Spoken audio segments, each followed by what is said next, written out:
আপুর কাছে যেটা জানতে চাবো যে সেলিব্রিটি হওয়ার আগে যখন ঈদ করতে আর সেলিব্রিটি হওয়ার পরে যখন ঈদ পেলে দুটার মধ্যে আসলে ভিন্নতা কতটুকু খুঁজে পেয়েছো? আপাতত শুধু মনে আছে মামা খালারা যে ঈদের জামা দেয় ওটার বাজেটটা বেড়েছে। তাহলে মনে হয় ভালোই হয়েছে। ভালো হয়েছে যে মানে একটু একটু মানে সবার থেকে ও তো আর যেই সেই কাপড় পরবে না, মানে একটু ইম্পর্টেন্স দেওয়াটা একটু বেড়েছে। আমার আমার ক্ষেত্রে আবার একটু উল্টা হয়েছে, আমি এখন জামা কাপড় পাই না। আগে যাও একটু দিত। তাহলে আমি অ্যাকচুয়ালি ওদের অনেক আদরের, কিন্তু ওরা আসলে অনেক বেশি কনসার্ন থাকে যে ওকে তো আবার যেরকম সেরকম দিলে হবে না, ওকে ভালোটা দিতে হবে। আর আমার যেটা উল্টা হয়েছে যে ওকে কোনটা দিব ও তো পছন্দ করবে না, বেটার দিবই না। আচ্ছা, এইবার ঈদে তুমি কি কি উপহার পেয়েছো?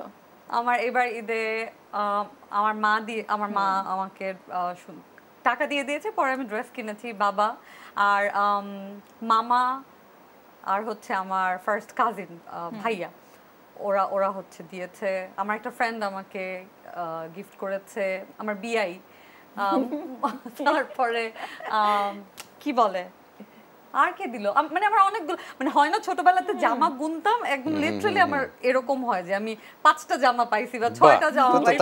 তাহলে তো তুমি এখনো মানে ওই ফিলিংসটাই সাত দিন ব্যাপী 7টা ড্রেস পরতে পারবে। হ্যাঁ, মানে অ্যাট লিস্ট 3 দিনের ঈদের আর কি পুরাই আমেজ থাকে।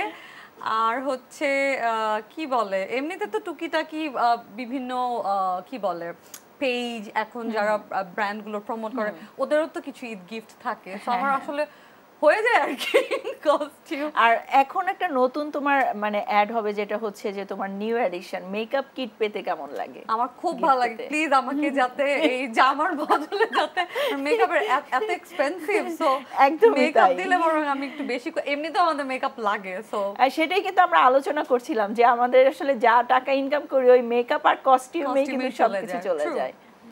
আচ্ছা, নাসিম ভাইয়ের কাছে জানতে চাবো যে ঈদে কি গিফট পেয়েছেন আর ভাবিকে বাচ্চাদেরকে কি কি গিফট দেওয়া হয়েছে? ওদের যেটা হয় যে আর ভাবির কাছ থেকে স্পেশাল কি পেয়েছেন? না, ওদেরকে তো ঈদের একটা বাজেট দিতে হয়, ওদের পছন্দ মতো কেনে, তারপরে শেষের দিকে যে আবার একসাথে বের হওয়া হয়। আর এবারের ঈদে আমার কাছে খুব আনন্দের হয়েছে যে একটা ছেলে খুব অনেক আগে হয়তো বা তার সাথে আমার দেখা হয়েছিল। আচ্ছা, সে হঠাৎ করে নক করা শুরু করলো, মানে আমি ঠিক প্রথমে চিনতে পারছিলাম না, পরেও যখন মানে বললো যে তার সাথে আমার দেখা হয়েছে এবং সে মানে অনেক ভালোবেসে যে আমাকে একটা পাঞ্জাবি উপহার দেবে। তাই আমি বললাম যে না, এটা ইয়ে হবে না, আমি কিনে নেব। তো বলছে যে না, আমি এটা আপনার বাসায় এসে পৌঁছে দেবো, এবং সত্যি সত্যিই দেখলাম সে বাসায় পৌঁছে দিয়ে গেছে।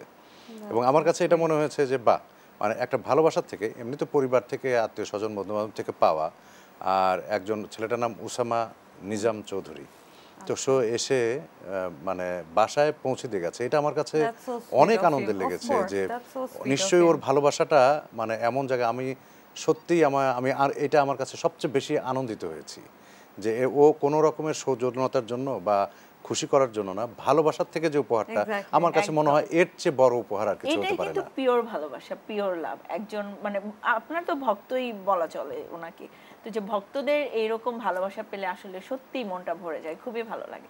তো প্রভা আপুকে এরকম সারপ্রাইজ গিফট পাওয়া হয়েছে কখনো? সারপ্রাইজ গিফট পাওয়া আমার আসলে এবারের যেটা স্পেশাল ছিল সেটা হচ্ছে 30 তারিখে আমার জন্মদিন, মানে মার্চের 30। ওকে, সো মানে ঈদ আমার জন্য একটু লস হয়েছে, আবার ভালো হয়েছে। ঈদও ছিল, আবার গিফট তো দুইটা করে পাই নাই, ঈদ আর বার্থডে একসাথে হয়েছে। এইরকমটা হয়েছে। বাট ইউজুয়ালি যেটা হয় যে জন্মদিনে অনেক এরকম সারপ্রাইজ গিফট পাওয়া হয়, বাট এরকম স্পেসিফিকলি ঈদের জন্য মানে আমার কখনো পাওয়া হয়নি। বাট ওই যে বললাম পেজগুলো থেকে আসলে দেয়া হয় গিফট।